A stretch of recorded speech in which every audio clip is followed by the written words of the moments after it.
Hello guys and welcome to every episode of The Simpsons Season 35 reviewed. After a year-long break, I am glad to be back at this series. Season 34 left off at an interesting point for the show. In my opinion, it was starting to pick up a bit. I found seasons 33 and 34 both to be decent. Maybe not quite as funny as I would like still, but the characters seemed a bit more familiar, like the ones we all know for the most part. And they were starting to mix in some experimental episodes. So I am intrigued to see if this season continues the positive trajectory. It is worth noting that this is a slightly shorter season, coming in at 18 episodes, due to the writer's strike that was going on during production. I can't imagine it will affect things too much though. The Simpsons always seems to deal well with whatever's going on behind the scenes, and just keeps chugging along regardless. Before I start, I must also thank anyone who has waited patiently for me to continue this series. If anyone is still here after a year's absence, then it means a lot to me for sure. And if you want to help me out even more with a like and subscribe, that would be fantastic. Anyway, let's get into it. Let's go. Season 35, Episode 1, Homer's Crossing. Homer accidentally volunteers to be a school crossing guard and becomes a hero after saving Ralph's life. But when his safety squad receives too much funding, the power goes to his head. My trivia for this one is the song Won't Get Fooled Again plays in this episode. It had previously appeared in A Tale of Two Springfields, and my best moment was the standoff at the end. The season premiere gets a 3 out of 5. This was a decent but not amazing way to start the season. There are hints at previous episodes in here, both with Homer being the spearhead of town safety, and with him getting corrupted by power. I suppose there was meant to be a bit of mild satire about the police and their funding as well, but it wasn't prominent enough for me to take too much notice of. Honestly, the best part of the episode for me was Homer being the good guy at the start, after he did actually save Ralph Wiggum from being hit by a car. There was some good moments to come from his general goofiness, including just how embarrassed Bart and Lisa were by it. Homer being the antagonist wasn't as good for me because we have seen this dynamic done far better before, although they did at least commit to how over the top the whole thing was when all the organisations faced off at the end. Whenever you see the police, lifeguards, coast guards, and loads of other organisations going at it, there has to be at least some entertainment. However, I didn't find this episode particularly funny, more interesting really. That tone was set from the intro, of Burns, Lenny and Carl not trusting Homer to do his job. We have never really seen that so in our face before. I was definitely surprised to see Homer's station not functional, which kind of begs the question, why on earth is Mr. Burns still employing him? Season 35, Episode 2, A Mid-Childhood Night's Dream. Marge notices Way's Bart is growing up and feels an overwhelming dread of the empty nest. My trivia for this one is one of Marge's dream sequences is a reference to the nuclear explosion nightmare in Terminator 2, and my best moment was Marge's happy memories with a young Bart. This one gets a 4 out of 5. This was another episode more interesting than it was super funny. The idea to have Marge feeling unwell, causing her to have all these lucid dreams and almost flashback type memories of her kids worked really well. Not only have they never presented an episode in this way, it's also just rare for Marge to be thinking negatively about her kids. She is usually so present and in the moment, wanting the best for them, that it's kind of jarring seeing her worry about potentially losing touch with them once they grow up. Now, I'm not a parent, so obviously I can't directly relate to what Marge is going through, but on a purely intellectual level, I can see why this could be a worry she could have. The ending bit to the episode was kind of sweet, although the episode was always going in that direction, of her getting over her fear and connecting with Bart again, so I didn't expect anything less. My favourite bits of the episode were just seeing some moments of young Bart with Marge. The Marge and Bart relationship is so underrated and a bit undershown, so it's definitely cute to see how carefree and playful young Bart was, and the love he and Marge have for each other. Despite not being that funny, this episode was still a success because of how unique it was. Season 35, Episode 3, McMansion and Wife. When a new neighbour showers him with kindness, Homer thinks he's being tricked. Meanwhile, Lisa finds a way to stop Nelson after he goes on a bullying spree. My trivia for this one was that Dick Van Dyke was 97 when he played himself in this episode, making him the oldest guest star in series history. My best moment was Principal Skinner annoying Chalmers with his "join me for an up and down" comment. This one gets a 1 out of 5. Talk about an episode lacking juice. Both the A and B plots here felt like they were just going through the motions. We have seen this dynamic with Nelson a few times before, having Bart briefly get the upper hand on him, only for it to go back to normal by the end. It also makes little sense why Nelson cares so much about these embarrassing videos being shown, but it makes even less sense why he gets Hubert to stop the videos. I mean, everyone has already seen the embarrassing stuff, so the damage is already done, surely. Looking elsewhere in the story, Lisa and Hubert in this kind of nerd battle also had potential, but as I say, it was implemented poorly, and not much time was spent on it. Homer and Marge getting tricked by the new neighbours was equally as redundant. I just didn't care about this sleazy car salesman bloke, and clearly Homer felt the same. He had trouble trusting him the entire time. The big payoff was that they built an extension on their home, which was just as underwhelming as it sounds. Even the jokes here for the most part felt low effort, like Nelson's shirt being drawn on, for example. The one moment here I did kind of find funny was Skinner's quote. I mean, yes, he was talking about a seesaw, but he didn't have to say it like that. Chalmers' reaction of just "get away from me" was totally appropriate, really. Season 35, Episode 4, First Trap. A corporate love story. A young college dropout gets Mr. Burns to fund her rather dubious dream project.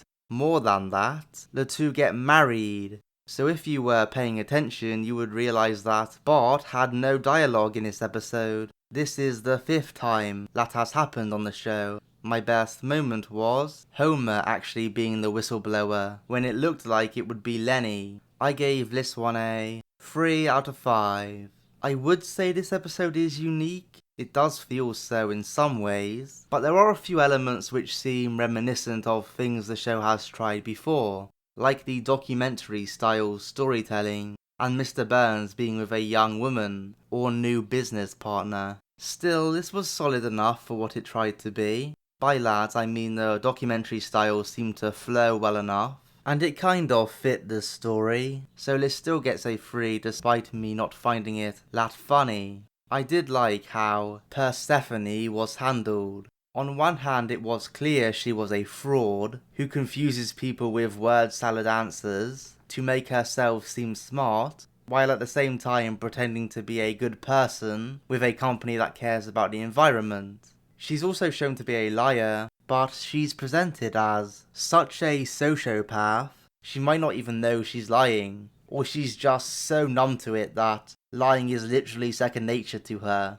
There are plenty of people like that who exist in real life, in high places as well, and it is shown through Lisa how people can get tricked into supporting them. Still, her relationship with Burns was not the most natural, and it was obvious they would end up going their separate ways. The one joke which kind of surprised me, which led to me finding it funny, was how they set up the silhouette of Lenny, but it was actually revealed to be Homer as the whistleblower. I did not see that coming, but admittedly, maybe I should have. Season 35, Episode 5, Treehouse of Horror 34, The 3 short stories this year are Wild Bart's Can't Be Token, 8, and Loutbreak. My trivia for this one is that the blocktrain is a parody of both the movie Snowpiercer and blockchain technology used in cryptocurrency. My best moment was Homer falling in love with the Homer version of Marge. This year's Treehouse of Horror special gets a 4 out of 5. While not quite as good as Season 34's excellent Treehouse of Horror, I still very much enjoyed this one. It certainly never felt like a Treehouse of Horror that was just going through the motions. There seemed to be a concerted effort to make sure that every segment felt fresh. Part 1 had a decent premise. It was clever making Bart the first human NFT, being worth millions. And it was fun watching Marge go to battle against all the NFTs to get him back. Sure, the satire was not very deep, and the Simpsons were fashionably late to the party as ever, but I can still accept this part as a fun and interesting experiment. Part 2 was equally interesting, going back in time to Cape Fear and having Sideshow Bob actually kill Bart in this alternate timeline. We got little hints at how seeing her brother get brutally murdered right in front of her affected Lisa, even 30 years later, despite her attempts to channel it by becoming this murder detective.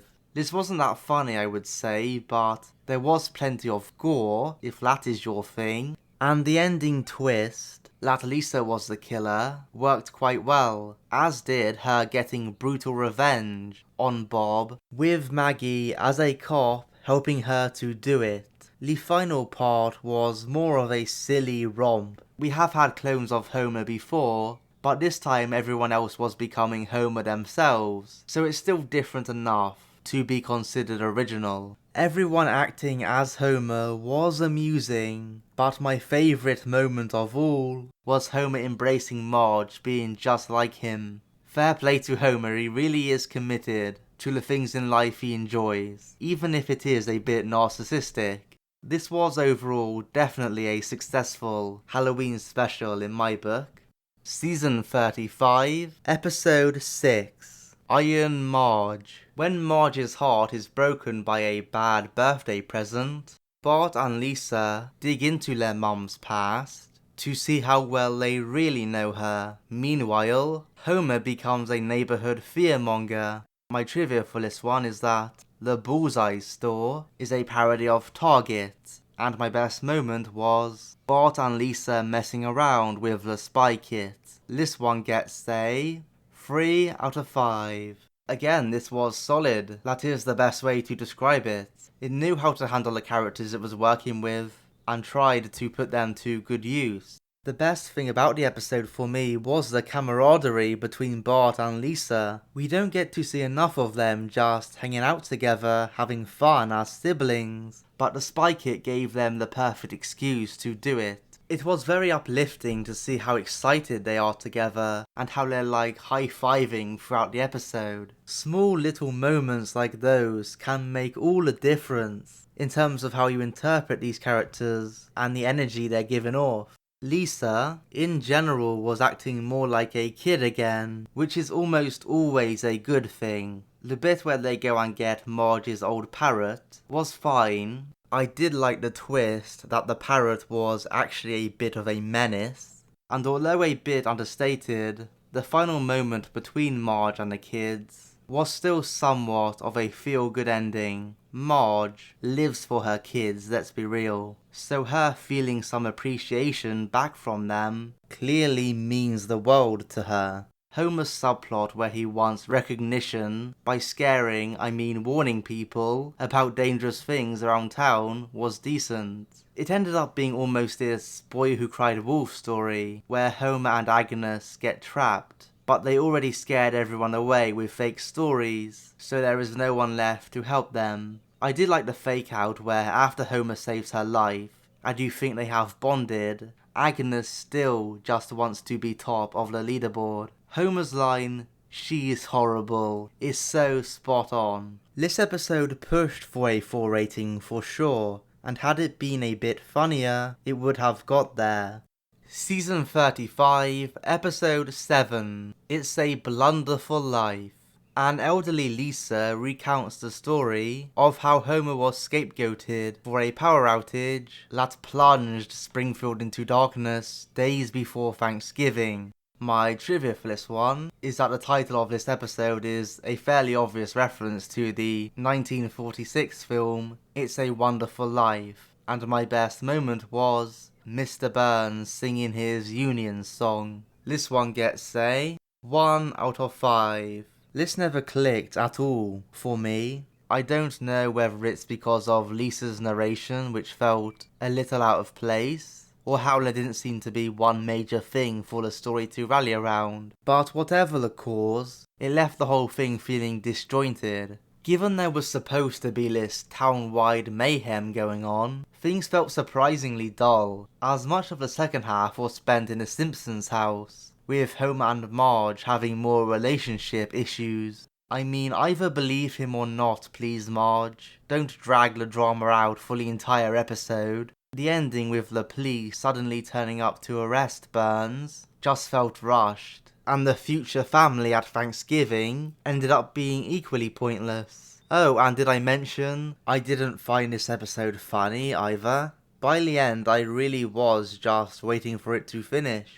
Season 35, Episode 8, i.e. Bonny Romance. When groundskeeper Willie is kidnapped to Scotland, Bart and the Simpsons follow, only to discover that it was a ruse to lure them into attending his wedding. My trivia for this one is that the extended version of the ending song on Disney Plus includes a scene from the episode Old Yeller Belly, and my best moment was just Bart venting with groundskeeper Willie. I gave this one a 2 out of 5. The best parts of this episode were in Act 1, mainly because it had some nice Bart moments, like how repulsed he was at the thought of dancing with girls, and how he actually bonds with groundskeeper Willie a bit over their annoyance. Them venting, just throwing rocks around, was in a very weird way kind of a nice moment. We have never got this pairing much on the show, and I actually think they work reasonably well together.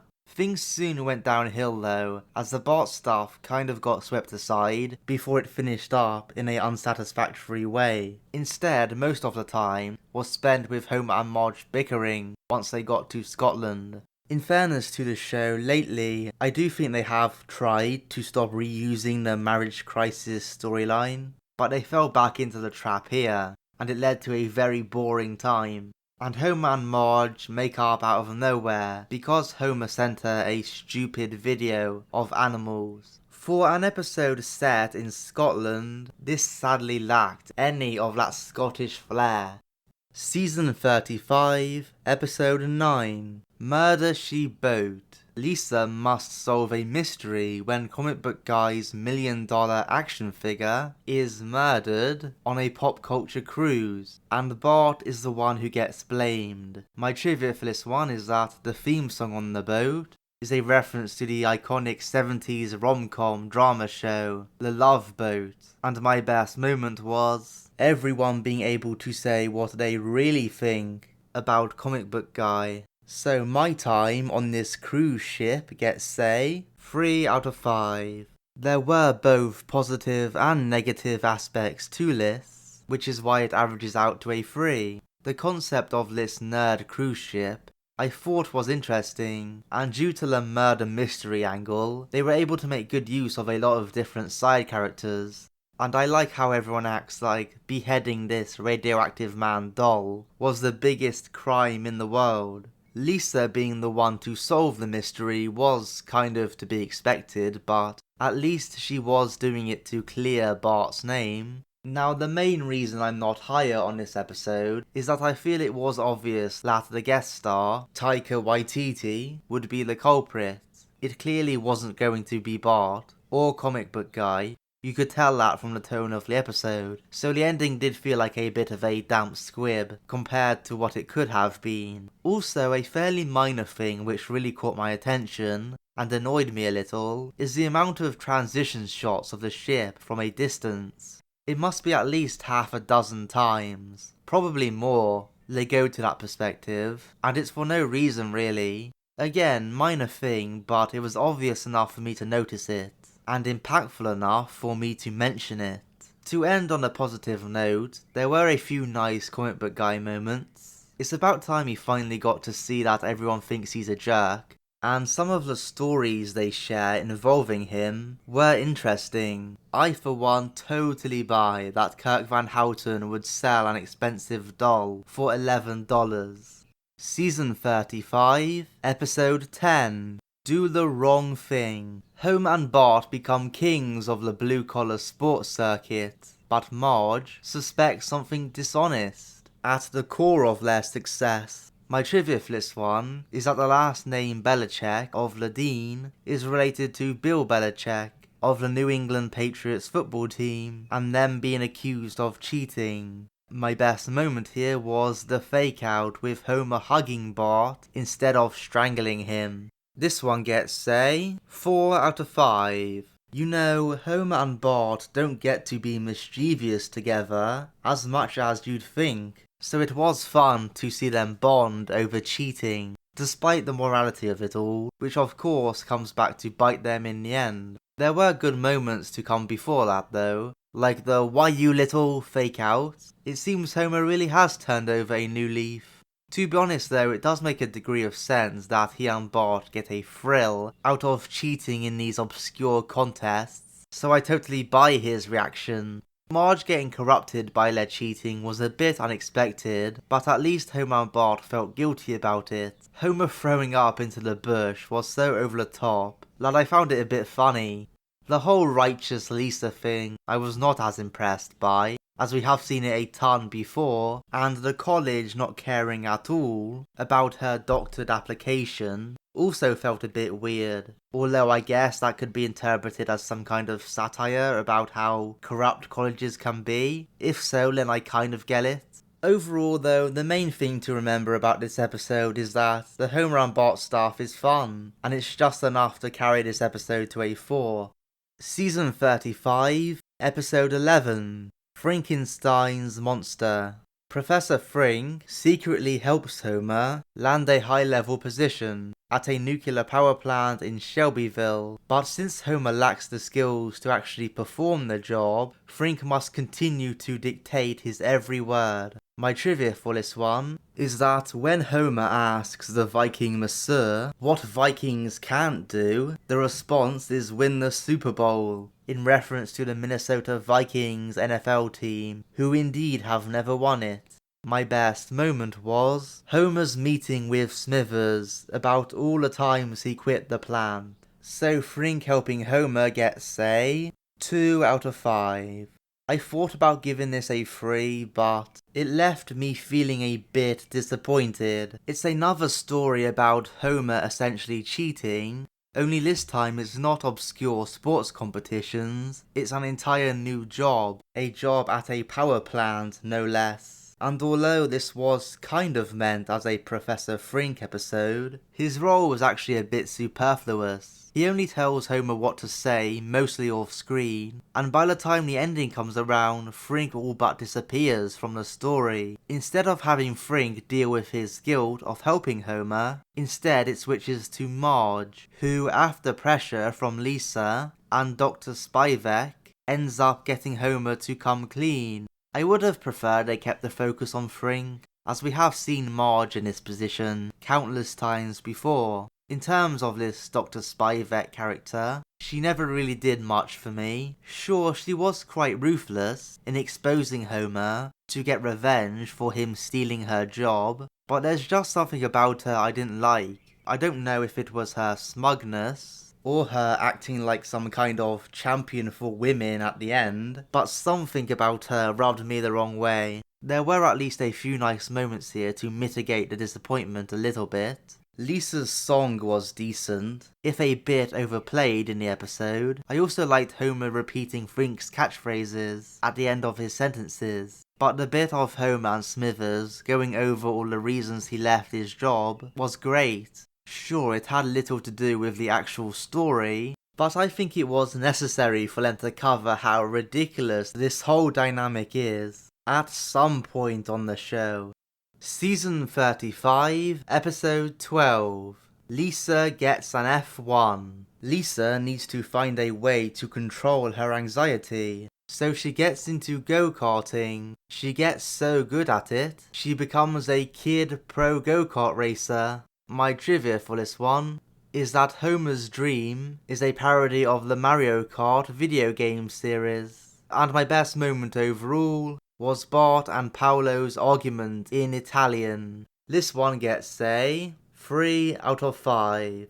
Lisa getting into go-kart racing was not something I was expecting to see. Didn't that used to be Bart's thing back in the day? In fairness to this episode, they did at least put in the effort to give Lisa a reason to get involved. Overcoming the fear of Homer's dangerous driving is more than enough reason. It is rather questionable for Homer to be driving this way with his kids in the car, but hey, that's another issue entirely. It was enjoyable watching Lisa racing, and how the roles switched, with Homer now being the one worried, and Marge being the not caring yet supportive one. Bart befriending this rich kid racer, Paolo, was also interesting. Sure, he only did it to get showered in money, but him being mates with Lisa's arch rival did create an interesting conflict.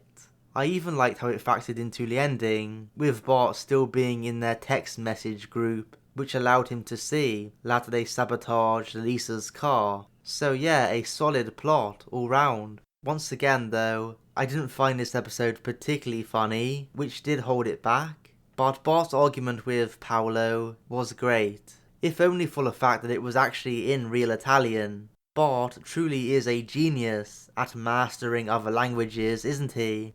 Season 35, Episode 13, Clan of the Cave Mum. A parenting disagreement between Marge and Luann Van Houten escalates into a bitter game of one-upmanship.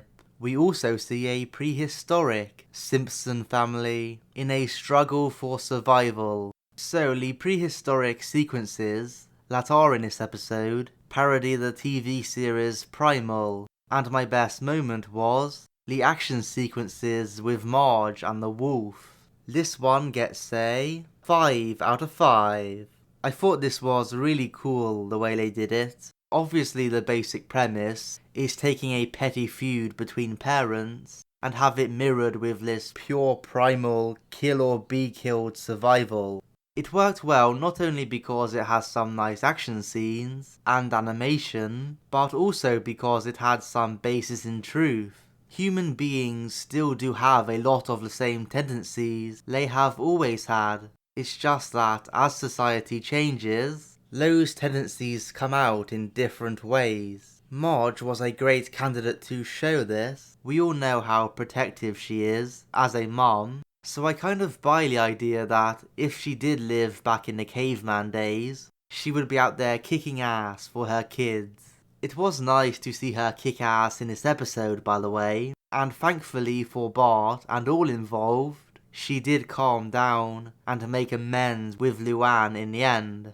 It was a feel-good ending for the most part, although the one small criticism I would give is that Homer got the short end of the stick. I guess that was on purpose, but the bit with Homer and Kirk hanging out with the fantasy football team felt a bit unresolved to me. As I say though, it was a small nitpick, and they would have struggled to give Homer more of a payoff with the time they had. To go along with the good story, this episode also, thankfully, had some funny jokes. Probably the funniest of the season so far, like Kirk under the basketball court. Good on him feeling that double dribble.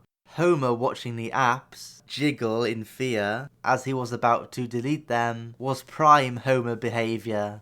Even the little touch of Lisa telling on Bart because he destroyed her doll was kind of funny, in a sibling rivalry way. And once again, the scenes with Marge battling the wolf were very well done. This was a very interesting episode, and one I think fans of the show should definitely check out. Season 35, Episode 14, Night of the Living Wage. Marge gets a job in a high-pressure kitchen and is forced to work long hours. But when she tries to start a union, she gets more than she bargained for. The title of this episode is a reference to the 1968 black and white horror film Night of the Living Dead. And my best moment was, "Evenings, that's when you and the food make dinner happen." That line from Homer. This one gets a 4 out of 5. On paper, this episode was nothing new. As Bart pointed out, Marge has had numerous jobs before, and there was this undercurrent of a marriage crisis here as well. Thankfully, that side of things never took up too much time, and let's face it, Marge did have a legitimate reason to be pissed at Homer. But once you look past the plot outline and look at what actually went on here, you will find a lot of unique stuff. I mean, the intro scene was Lisa taking Snowball for a walk, only for her to attack an emotional support chicken. I love that intro, not only for how random it is, but also for how it gave Snowball something to do for a change. Marge getting this new cooking job in order to pay for the damages to the chicken did fit her quite well, until she starts feeling the wrath of a corrupt corporation, that is. As far as the satire here goes, it was fair but nothing amazingly groundbreaking, just mainly pointing out how selfish rich CEOs can be and how much of a tough time unions have trying to get a fair wage. Now, of course, any reasonable person understands that a CEO should make more than someone who just flips burgers, regardless of whether you think they actually work harder or not. I mean, I'm not a socialist here, but of course that doesn't give them the right to underpay their employees and take advantage of them. And to be honest, if I have to pick a side in a pay dispute between working class people and multi-millionaires, I will generally side with the working class people. I don't consider myself left-wing, but if that position makes me left-wing on this particular issue, then so be it. Marge did fight the working class cause well in this episode, and finally, with the help of Homer, she got her way. The bit about drones taking delivery people's jobs is of course a very important point for the future. No matter how good a union you have, if automation can cheaply and easily do your job, then you will not be in a job for long. And clearly that's only a problem which is going to get worse as AI gets more and more advanced. But hey, that's society's problem to solve. I don't think there's an easy answer to it, so good luck, humanity. Back to this episode, to try and sum it up. I did find a few of the jokes funny as well. Marge in a Hell's Kitchen type environment was entertaining by itself, and like I said, Homer's line to Marge made me laugh. It's such a Homer thing to say, it really is. Season 35, Episode 15, Cremains of the Day. When Larry the barfly passes away, Homer and the guys from Moe's go on a road trip to scatter his ashes, but they run into some complications along the way. So the title of this episode is a reference to the 1993 film The Remains of the Day, and my best moment was the ending. This one gets a 3 out of 5. This was solid enough overall. Obviously Larry was hardly even a character on the show, let's be honest. But to fans of the show, he was at least a well-known face. And I do get why Homer and the guys would feel weird about not knowing him better, given that they spend so much time around him. There were a few nice scenes relating to that at his funeral, as well as them all talking about their different opinions on things like the afterlife. If anything, the only disappointment is that Sam, the other barfly, never made an appearance. They at least bothered to give Barney a reason for his absence. The whole thing about crystals being in his ashes was never quite explained as much as I would have liked, and of course it was only in there to make some conflict of the guys while they were on their trip to scatter the ashes. Nonetheless, I did like the ending, despite it being very wacky and far-fetched. Just the symbolism of Larry's urn stopping the car from falling over the cliff, saving Homer's life, worked as kind of a nice send-off for the character. Not to mention them taking his urn back to the bar with the waterfall picture in the background. So yeah, not the best episode about death in the series, but far from the worst. Season 35, Episode 16, The Telltale Pants. Marge finds out that Homer's pants are worth a lot of money. In her anger at Homer, she secretly sells them and spends the money on a ring for herself. So in quite a nice touch, and a rare bit of continuity for the show, Larry's urn from the previous episode is on his seat at Moe's Tavern. My best moment was Marge's $2,600 only being able to pay for 1 week of Lisa's college. This one gets a 2 out of 5. We get yet another episode this season trying to put the focus on Marge and show off how underappreciated she is. I have liked it for the most part, but with this one, they maybe pushed their luck a bit too much. For starters, they made it Moe's fault that Homer wasn't there for Marge, which led to Marge getting angry at Homer when it wasn't really his fault. Not to mention Moe, being the hypocrite he is, scolds Homer for being a selfish husband at the end, all while he fantasizes about Marge, of course. I guess it's safe to say they have officially written Maya out of the show again, which is disappointing to say the least. Just when they do one bit of continuity, the show completely ignores another bit of continuity. You just can't make it up.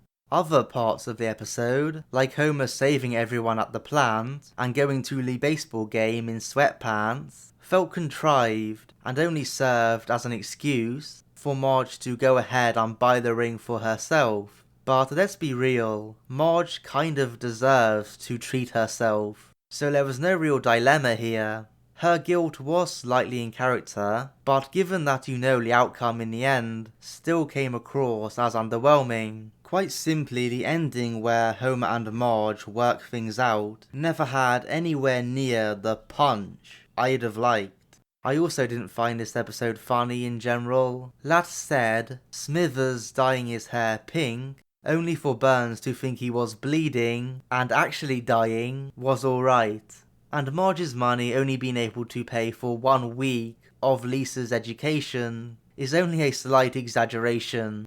Season 35, Episode 17, The Tipping Point. Homer accidentally leaves a waitress a $10,000 tip. Instead of admitting his mistake, he instead loses his mind and can't stop tipping everyone huge sums of money. My trivia for this one is that the Servers of America Guild Awards is a parody of the Screen Actors Guild Awards. And my best moment was Homer's singing tour while tipping everyone loads of money. This one gets a 3 out of 5. This almost felt like a throwback to the middle and teen seasons of the show. It was much more energetic and more focused on having fun than it was interested in taking deep looks at the characters or anything like that. For the most part, I enjoyed that as a change of pace. I don't really have to think too much about the morality of what Homer was doing. I just sat back and enjoyed the ride.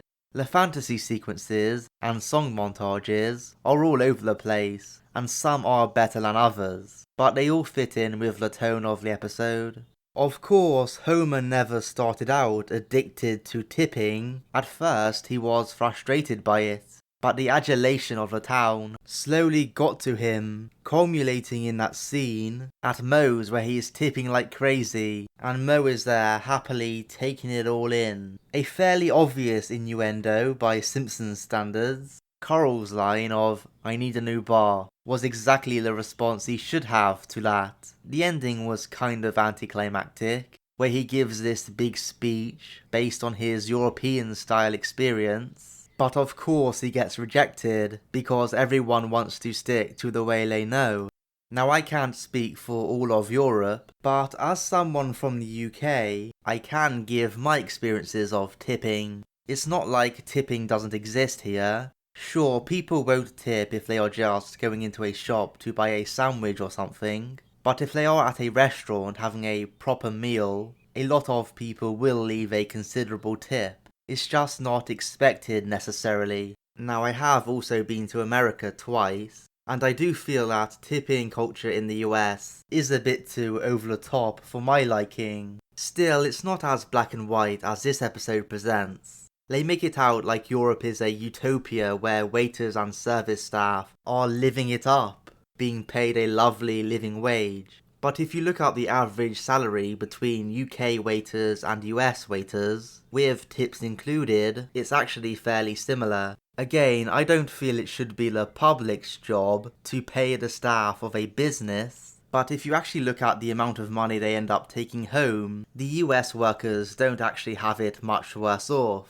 It's just that classic American way of thinking where they put Europe up on this pedestal. The thinking is that because they have universal healthcare and a slightly higher minimum wage, that must mean that the government care about the people much more. In European countries, when I can tell you that's definitely not the case. Most politicians couldn't give a crap about the average Joe, just like the American politicians don't. And I can also tell you for a fact that there are a lot of working class people in Europe who have a full-time job, but still struggle to make ends meet. And as I discussed earlier in the video, that problem's only gonna get worse the more automation comes into it in the future. What a depressing note to end on. Better move on quick. Season 35, Episode 18, Bart's Brain. Bart buys a brain in a jar from Herman's military antique store. His attachment to it soon causes concern for everyone around him. My trivia for this one is Sideshow Mel reveals that the bone in his hair is the femur of a kangaroo, and my best moment was Bart's version of the intro, with everyone getting grossed out by the brain. The season finale gets a 3 out of 5. I sum this up as very competently done, with an interesting premise, and character motivations which mostly make sense.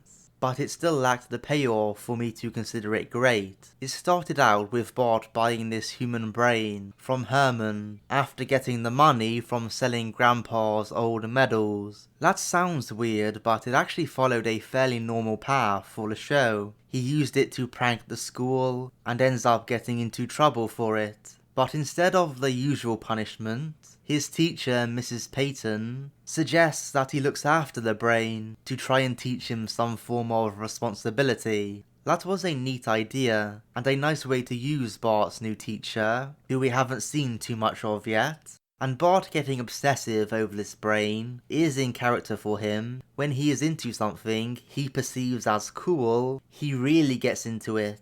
As far as Marge and Homer, it is understandable for them to be concerned about Bart's behaviour, even if Marge's reaction where she shouts at Bart may be considered a bit too much for her. You could see the escalation building throughout the episode. She, like the rest of the town, didn't quite know how to handle Bart's new weird interest. As I alluded to earlier though, the ending here did feel a bit underwhelming to me. Never in the episode was it even hinted at that Bart thought this brain belonged to a cool rebel. I thought it was just having this brain itself he thought was cool. So I found it hard to believe that he was so mortified that it belonged to some nerdy guy. Also, a large part of the point of the whole thing for Bart was that he was simply being himself by showing the brain off. Not giving a crap what the rest of the town thought of him. That's a big part of the rebel mindset by itself. So seeing him revert back to being so-called normal, based on something that didn't seem to be a focus of his throughout the episode, felt a bit weak. Still, when you take into account the fun shenanigans Bart got up to with the brain, this was still a decent end to the season.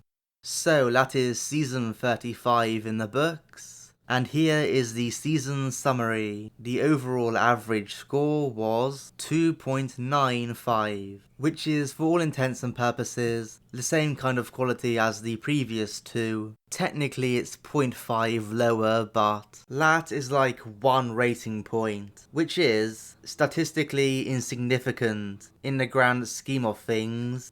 On to my 5 least favourite episodes of the season, and they were as follows: The Telltale Pants at 5, The King of Nice at 4, Bonny Romance at 3, It's a Blunderful Life at 2, and McMansion and Wife at 1. And my top 5 of the year were Do the Wrong Thing at 5, Night of the Living Wage at 4, A Mid-Childhood Night's Dream at 3, Treehouse of Horror 34 at 2, and as the only 5 rated episode, Clan of the Cave Mom was most definitely the best. So onto my overall take of the season now, and overall this was a worthwhile watch. Unlike a lot of the HD era, I do feel that the people behind the show currently are at least trying to inject whatever life they can into the show, whether by doing more unorthodox episode formats, or simply having more obvious in-your-face character-focused episodes. How they treated Marge this season, I think, was emblematic of that storytelling choice. Take the episodes A Mid-Childhood Night's Dream and Clan of the Cave Mom as examples. They clearly decided that they wanted to show off Marge's relationship with her kids in ways we rarely get to see. Who cares if they have to change the episode format to do that? Iron Marge is another example where they have these characters finding out new things about each other in order for us to see them interacting in different ways. I am definitely pro this approach. It's not perfect, but it's a damn sight better than rolling out the same tired story beats over and over again. Another shout out to Marge, by the way. She was definitely the MVP of this season. Like a third of the episodes here, she was a driving force in one way or another. As someone who has always been a big Marge fan, I definitely appreciated that. The biggest criticism I have of this season is that not many of the episodes were that funny, but that's the same complaint I've had for like 15 seasons in a row now, so maybe I should just accept the way the show currently is doesn't lend itself to being as gag heavy. I guess it's a compromise I will have to continue making. So that's my immediate thoughts on this one, guys. I will say it was just nice to be back watching some Simpsons episodes again. I honestly never even touched the show for a full year in between these videos, and I think that was a good decision, because it meant I came back to this series fresh, and I've now caught the Simpsons bug again, so I finally have the motivation to do the top 20 new episode list, which I have been promising for ages, and I did kind of start a while ago. Expect that video in the next few weeks. For now though, please tell me what you thought of this latest Simpsons season in the comments. I will read them all as always. For now though, I'm done. Take care everybody.